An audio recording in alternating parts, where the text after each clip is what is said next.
సమంత జీవితమే ఒక సస్పెన్షన్ థ్రిల్లర్గా మారింది. ఆమె లైఫ్లో ఉన్న ట్విస్ట్లు సినిమాలో కూడా ఉండవేమో. డేటింగ్, ప్రేమ, పెళ్ళి, డివర్స్, మళ్ళీ రిలేషన్, ఇలా అడుగడుగునా మలుపులే. చైతు తర్వాత సోలోగా ఉన్న శ్యామ్ జీవితంలో డైరెక్టర్ ఎంట్రీ ఇచ్చాడు. అసలు డైరెక్టర్ రాజ్ రావడంతోనే చైతు సమంత విడిపోయారా? విడాకుల తర్వాత రాజ్ సమంత జీవితంలో ఎంట్రీ ఇచ్చాడా?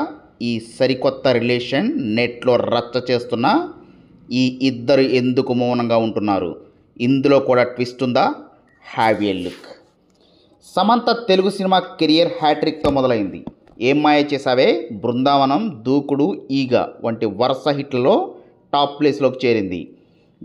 ఏం మాయ చేసావే తోనే నాగ చైతన్య ప్రేమలో పడ్డానని చెప్పిన శ్యామ్ జబర్దస్త్లో నటించిన తరువాత యూటర్న్ తీసుకుంది. సిద్ధార్థతో కలిసి కాళహస్తి వెళ్ళి రాహుకేతు పూజ కూడా చేసింది. పెళ్ళి కోసమే ఈ పూజ అని అందరూ అనుకున్నారు. ఇంతలోనే మనసు మార్చుకున్న శ్యామ్ సిద్ధార్థను వదిలేసి చైతుతో రిలేషన్ కొనసాగించింది. పెద్దల ఆశీస్సులతో చైతు సమంత పెళ్లి పీటలెక్కారు. శుభం కార్డు పడింది అనుకుంటే 4 ఏళ్ల తర్వాత డివర్స్ తీసుకొని షాక్ ఇచ్చారు.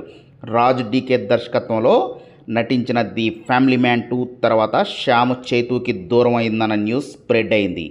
చివరికి అదే నిజం చేసేలా శ్యామ్ రాజ్ దగ్గర అయ్యారు. సమంత ఆఫర్స్ లేని టైంలో web series the family man session 2 వంటి బంపర్ ఆఫర్స్ ఇచ్చాడు రాజ్.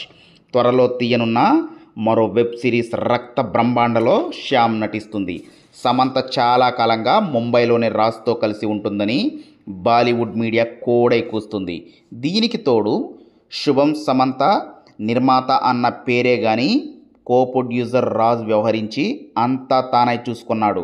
శుభంతో అద్భుతమైన ప్రయాణం మొదలైంది అంటూ రాజ్ భుజంపై వాలిన ఫోటోని సమంత షేర్ చేయడం ఈ లవ్ అఫైర్ హ్యాట్రిక్గా మారింది.